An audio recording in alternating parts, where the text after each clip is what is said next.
شهرها و مکانهای رنگ و رنگ زیادی توی دنیا وجود دارن که هر کدوم از اونها به یه چیزی معروفن. یک سری ها به باحال و قشنگ بودنشون معروفن و یک سری دیگه جهنم‌های شهری لقب گرفتن. از زندگی کردن میلیاردر و بی خانمان ها توی یک خیابون گرفته تا حموم کردن یک سری از مردم توی رودی از لجن. توی این ویدیو میخوایم بریم سراغ یک سری از بدترین این جهنم‌های شهری. اما خب قبل از اون یادتون نره که یه لایک خوشگل رو به ویدیو بکوبید و کانال فارسی هاب رو هم سابسکرایب کنید.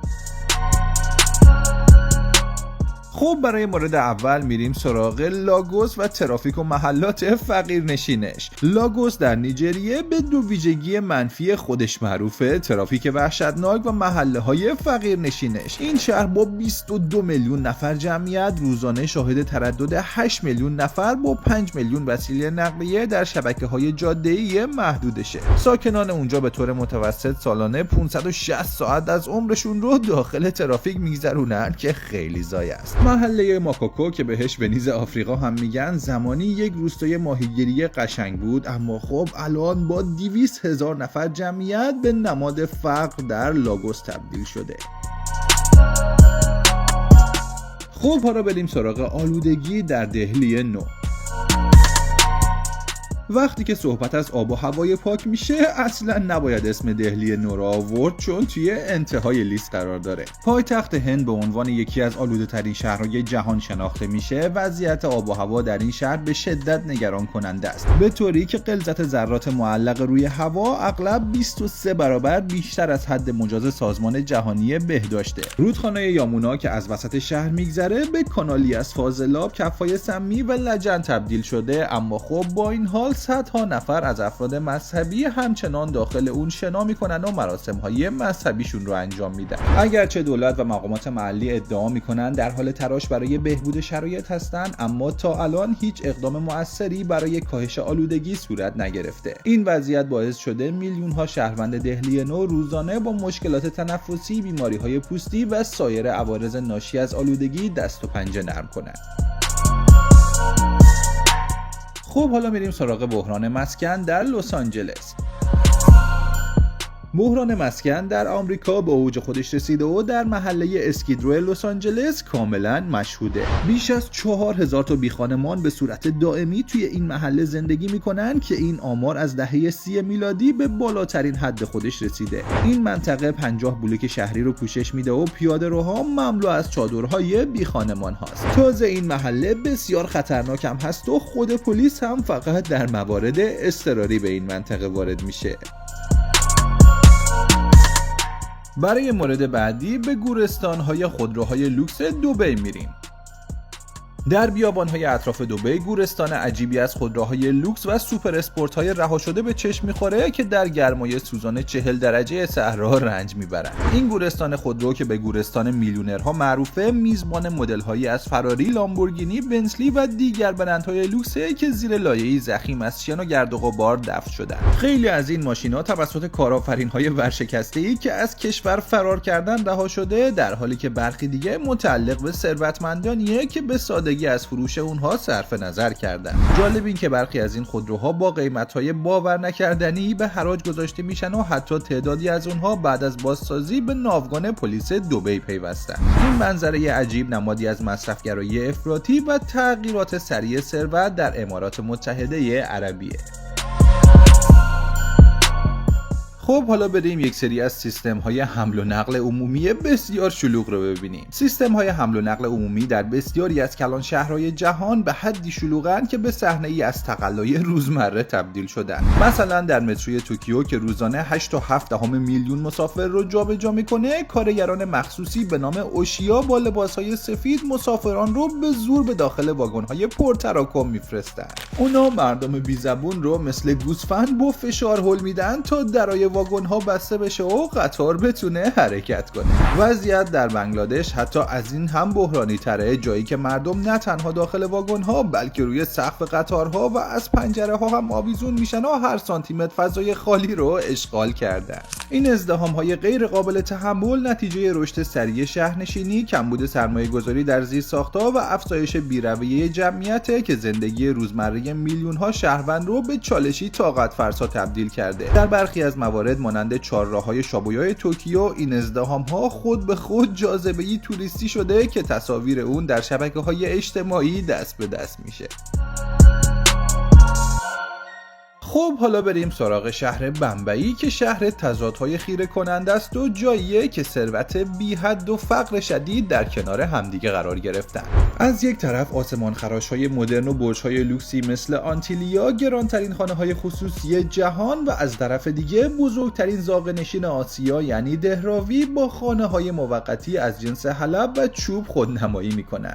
در حالی که بورس بمبئی روزانه میلیاردها دلار معامله ثبت میکنه، کودکان زاغه‌نشین برای یه وعده غذا توی سطح زباله جستجو میکنن. این شهر که به دروازه هند و پایتخت مالی کشور معروفه، همزمان میزبان صنایع چند میلیارد دلاری بالیوود و کارگاه‌های تولیدی غیرقانونی با دستمزدهای ناچیزه. حتی در یک بلوک شهری میشه همزمان مغازه‌های لوکس فروش برندهای بین‌المللی و دستفروشان دوره‌گردی رو دید که برای فروش چند روپیه تقلا میکنن. این تضادهای آشکار بمبئی رو به نمونه بارزی از نابرابری‌های اجتماعی در جهان تبدیل کرده. خب تا از هندوستان خارج نشدیم، بیاین دوباره به دهلی نو بریم و در حاشیه این شهر کوه اورست زباله به نمادی هولناک از مدیریت پسمانده هند تبدیل شده. این تپه عظیم زباله که ارتفاع اون به 65 متر میرسه و بلندتر از تاج محل هم هست، روزانه بیش از 2000 تن زباله جدید دریافت میکنه و بوی تعفن اون تا شعاع چند کیلومتری هم قابل استشمامه. جالب اینجاست که این کوه زباله انقدری بزرگ شده که حتی در نقشه های گوگل ارث هم به وضوح قابل مشاهده است و خطر ریزش اون زندگی ساکنان محله‌های اطراف رو هم تهدید میکنه. متاسفانه زباله‌گردهایی که به رقاصان زباله معروفن، هر روز در میان این توده‌های پوسیده و گازهای سمی به دنبال مواد قابل بازیافت میگردن و سلامت خودشون رو به خطر میندازن. این کوه زباله نه تنها منبع آلودگی آب و هواست، بلکه نشان دهنده شکست سیستم مدیریت پسمان در هندوستانه. خب حالا وقتشه که به هنگ کنگ بریم که با بحران مسکنی بی سابقه مواجهه که اون رو به یکی از غیر قابل تحمل ترین شهرهای جهان برای زندگی تبدیل کرده. در این شهر پرتراکم آپارتمان‌های 15 متری وجود دارن که به قفس‌های مرغی معروف شدن و خانواده‌های 4 نفره مجبورن در فضاهای کوچکتر از یک پارکینگ زندگی کنن. قیمت مسکن در هنگ کنگ به حدی سرسام‌آوره که میانگین زمان لازم برای خرید یک خانه متوسط به 21 سال درآمد کامل یک خانوار رسیده. بسیاری از شهروندان به اجبار در آپارتمان‌های تقسیمی زندگی می‌کنند که هر اتاق اونها بین چند تا خانواده تقسیم شده یا در پشت بام‌ها و حتی زیر پله‌ها سکونت دارند. این بحران نتیجه ترکیب ویرانگری از کمبود زمین قابل ساخت، سیاست‌های نامناسب دولتی و سرمایه‌گذاری کلان شرکت‌های بزرگ در بازار املاک که زندگی رو برای طبقه متوسط و کم درآمد به جهنمی واقعی تبدیل کرده. خب حالا با همدیگه به هانوی پایتخت ویتنام میریم که با معضل ترافیک فرج کننده‌ای دست و پنجه نرم میکنه که زندگی روزمره ساکنان اونجا رو به چالشی طاقت فرسا تبدیل کرده. خیابان‌های این شهر در ساعات اوج ترافیک به پارکینگ‌های عظیمی از موتورسیکلت‌ها و خودروها تبدیل میشن و میانگین سرعت حرکت گاهی اوقات به 10 کیلومتر در ساعت کاهش پیدا میکنه که واقعاً وحشتناکه. این بحران هم حاصل ترکیب خطرناکی از رشد انفجاری مالکیت خودروهای شخصی، زیرساخت‌های حمل و نقلیه قدیمی و برنامه‌ریزی شهری ناکارآمده. ترافیک هانوی انقدر بدنامه که عبور از مرکز شهر در ساعات شلوغی میتونه تا 3 ساعت هم زمان ببره، در حالی که همین مسیر در شرایط عادی تنها 30 دقیقه طول میکشه. دولت ویتنام اگرچه قول داده تا سال 2030 موتورسیکلت‌های بنزینی رو از خیابون‌ها جمع کنه و متروی جدیدی بسازه، اما خب تا اون زمان شهروندان هانوی همچنان باید با همین کابوس روزانه کنار بیان. خب حالا بریم سراغ برخی از شهرهای جهان که ویژگی‌های منحصر به فرد خودشون رو دارن و شهرهای خاصی هستند که هر کدوم داستانی شگفت انگیز دارن. به عنوان مثال لاپاز در بولیوی که با ارتفاع 3600 متری مرتفع ترین پایتخت اداری جهانه که زندگی در اون به دلیل کمبود اکسیژن به چالشی نفسگیر تبدیل شده. و یا چنگدو در کشور چین میزبان بزرگترین ساختمان جهان به مساحت 1.7 میلیون متر مربع که یک شهر کامل با آپارتمان‌ها، مراکز خرید و حتی بیمارستان رو توی خودش جای داده. در دبی برج خلیفه با ارتفاع 828 متر به عنوان بلندترین سازه دستساز بشر آسمان رو خط خطی کرده. این شهرهای استثنایی با معماری خارق‌العاده، موقعیت جغرافیایی منحصر به فرد و سیستم‌های شهری نوآورانه مرزهای امکان پذیری رو جابجا کرده و هر یک به نمادی از خلاقیت و جسارت بشری تبدیل شده.